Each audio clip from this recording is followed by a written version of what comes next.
Good morning everyone, কেমন আছো? আমি চলে এসেছি রান্নাঘরে। আর এই দেখো আজকে কি রান্না হচ্ছে। আমি ভেটকি মাছ রান্না করব, ভাজা বসিয়েছি।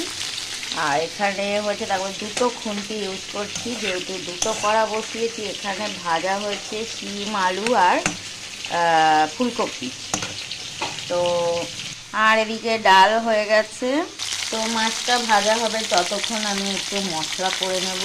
মশলা দেব এর মধ্যে আদা, রসুন, পেঁয়াজ, লঙ্কা আর একটু জিরে বাটা দেব। এই যে নিয়ে নিয়েছি, মশলা বাটবো। দেখো মাছটা সুন্দর করে ভেজে নিয়েছি, তুলে নেব। তো এই দেখো মাছ ভাজা হয়ে গেছে, দিয়ে দিলাম একটু পেঁয়াজ কুচি আর দেবো একটু টমেটো।